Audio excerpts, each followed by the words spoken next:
1994 senesinde İstanbul Efsaneleri 1. bölüm Lale Savaşçıları adında bir oyun çıktı. Bu oyun ülkemizde yapılan ilk rol yapma oyunuydu ve hem oynanış yapısı hem de konusuyla oldukça ses getirmişti. Peki nasıl bir oyundu Lale Savaşçıları? Gelin bunu beraber inceleyelim. Siz de bu arada lütfen kanala abone olup like butonuna basıp desteğinizi esirgemeyin. Lale Savaşçıları ilk kez 1994'te Amiga bilgisayarlara çıktığında oyuncularla buluşmuştu. Geliştirici ekibin adı Silicon Works. Amiga sürümü o zamanlar öğrenci olan Özgür Özol ve Özgür Doğu Gürcan tarafından Amos programlama diliyle yapılıyor ve oyunun grafiklerini Tuncay Talayman çizmiş. Daha sonra PC için de geliştirilen Lale Savaşçıları, CompuFiliax ekibinin de desteğiyle 1996'da daha gelişmiş grafiklerle PC bilgisayarlar için tekrar yapıldı. Bu sefer oyun C++ programlama diliyle geliştirilmiş. Oyunun yayıncılığını da Türkiye'nin en büyük müzik yapım şirketlerinden biri olan ve daha sonra kapanan Rax Media yaptı. Yapımcılar oyunun nasıl ortaya çıktığını ATV'de verdikleri bir röportajda anlatırken, sokakta karşılaştıkları bir olaydan sonra İstanbul'da geçen bir oyun yapma fikrinin akıllarına geldiğini söylüyorlar. Lale Savaşçılarından önce ekibin Umut Tarlaları adında bir çiftlik yönetme oyunu vardı. Amiga için çıkan bu oyun 1993 senesinde tamamlanmıştı. Yani ekibin daha önce oyun yapımı konusunda deneyimi olmuş. O dönemlerde ülkemizde oyun sektöründe çok az sayıda yapım vardı. Bunların çoğunun adı bile bilinmiyordu ve internet henüz yaygınlaşmamıştı. Yani ortada ne sektör vardı ne de oyun yapımını öğreten herhangi bir kaynak. Hiçbir şey yoktu. Bugünkü hazır geliştirme ortamları da yoktu. Bir oyun yapmak için yola çıktıysanız ve işi bilmiyorsanız yolunuzu tek başınıza bulmanız gerekiyordu. Çölde vaha aramak gibi bir durumdu yani. İşte o dönemlerde çıkan Lale Savaşçıları bir rol yapma oyunu.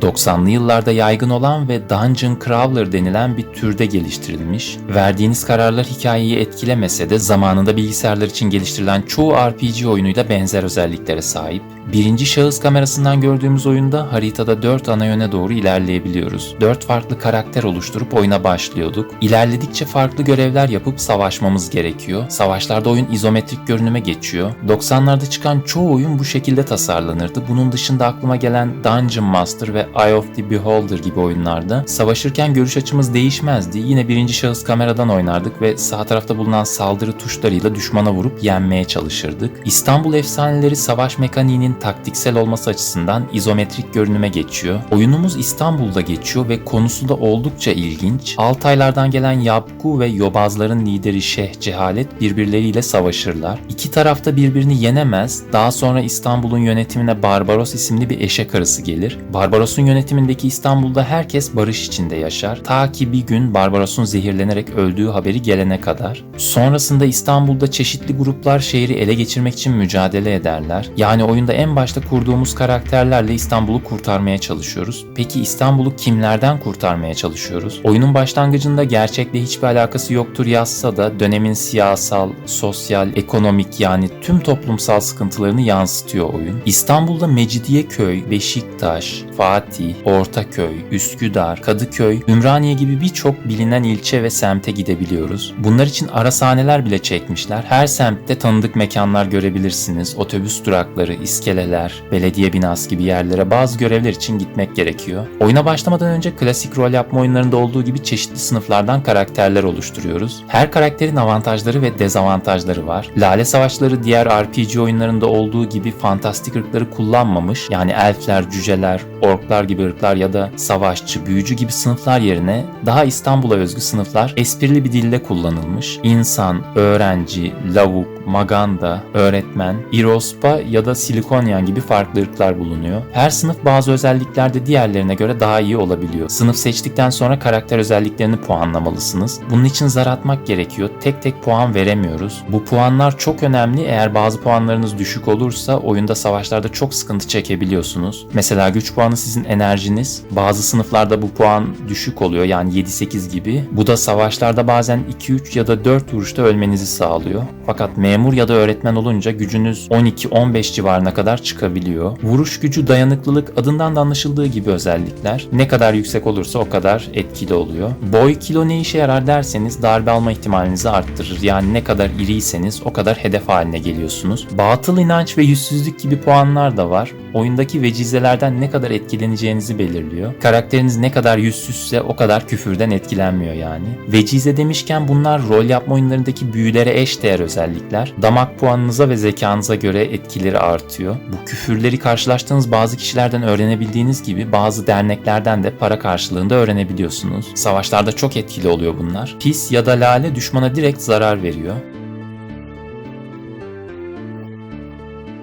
Anten derseniz düşman hareketsiz kalıyor ya da gel babana, uyu da büyü hırbo, sus ağzına biber sürerim gibi küfürler savaşta çok etkili. Düşmanlar bunları size karşı da kullanıyorlar. Bazı vecizeler de kendi karakterlerinize faydalı oluyor. Lale savaşçılarında karakterlerinizin uzmanlaştığı silahlar var. Bunlar tebeşir, levrek, tornavida, galvanometre, tüf tüf, terlik, T cetveli gibi aklınıza gelen çok çeşitli alet edevatlardan oluşuyor. Yün fanila, deri ceket, oduncu göğneği, Megadeth tişörtü gibi koruyucu kıyafetler giyerek savunmanızı arttırabilirsiniz. Ya da çötek gibi koruyucu kalkanlarla çok az hasar alabilirsiniz. Ayrıca karakter özelliklerinizi arttıran gerekli şeyler var. Mesela padişah macunu gücü arttırıyor. Hıyar yüzsüzlüğü arttırırken bira cesaret veriyor. Oyunda çeşitli düşmanlarla karşılaşıyoruz. Bunlar magandalar, lavuklar, öğrenciler ve öğretmenler gibi İstanbul'da bulunan farklı sınıflardan olabiliyor. Ya da köpek, örümcek, ayı gibi hayvanlarla da savaşıyoruz. Hatta rol yapma oyunlarının tanıdık karakterleri fighterlar, klerikler de düşman olarak karşımıza çıkabiliyor. Bazen kuşların saldırısına da uğruyoruz. Kamp yaparken afakanlar basabiliyor. Bunlarla da savaşmamız gerekiyor. Oyundaki esas düşman ise yobaz denilen yaratıklar. Sivri dişli, yeşil renkli olarak tasvir edilse de bu düşmanlar arasında fanatikler denilen takkeli adamlar, çember sakallar ya da çarşaf giymiş kadınlar da var. Burada geliştiriciler aslında kendi siyasi görüşlerinden ya da hayata bakış açılarından yola çıkarak bir iyi kötü ayrımına gitmişler.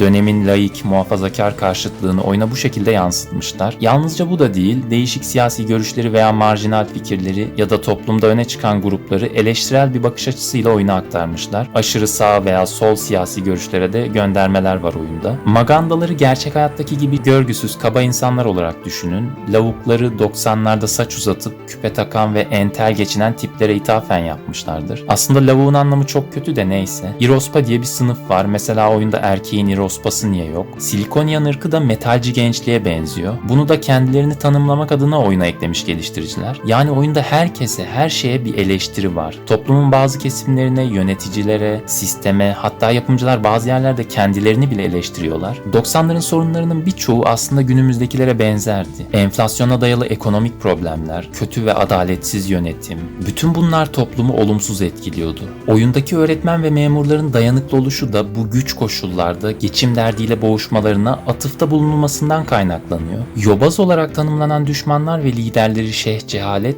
90'lı yıllarda sıkça söz edilen tarikatlara karşı duyulan endişenin oyuna yansıması olmuş. O zamanlar çocuktum, televizyonlarda çıkardı, Şeyh adı altında muska yazıp insanları dolandıran, kadınları çocukları istismar edenlerin haberleri sürekli gündem olurdu. Bu tür insanlar dini duyguları kullanıp kendi yozlaşmış fikirleriyle akılları zehirlemekten geri durmuyorlardı. Oyunun geliştiricileri bunları anlatırken bazı yönlerden genelleme yapmışlar. Yobaz olarak nitelendirilen düşmanlar sakallı, takkeli adamlar ya da çarşaflı kadınlar olarak gösterilmiş. Yani çarşaflı kadına oyunda doğrudan düşman, yobaz yakıştırması yapmak, böyle giyinen tüm herkesi bu şekilde tanımlandırmak anlamına gelir ve bu hem incitici hem de haksız bir tanımlama olabilir. Özellikle cehaletin ne kadar tehlikeli olduğunun mesajını vermeye çalışan bir oyunda sadece kendisi gibi olmayanları kötü ve cahil olarak tanımlamak, kendisinin dindar olduğunu iddia eden birinin onun gibi giyinmeyen veya onun topluluğuna katılmayan herkesin cehennemde yanacağını iddia etmesinden bir farkı olmaz. Mesela oyunda Dadaş diye düşmanlar da var. Benim bildiğim Erzurumlulara Dadaş derler. Niye düşman olarak eklemişler mesela? Hani Maganda, lavuk deyince belli bir kesime işaret etmiyor. Herkes olabilir, kim üstüne alınırsa.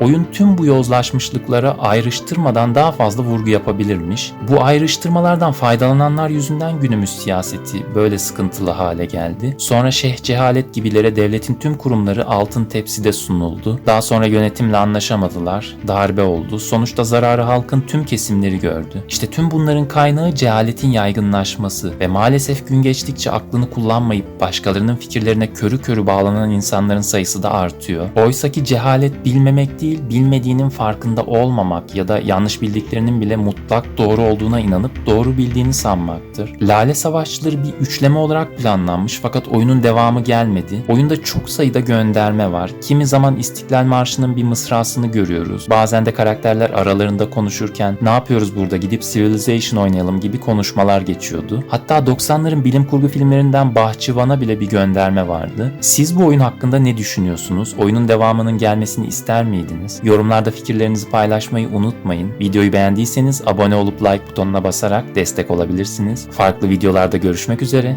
Hoşça kalın.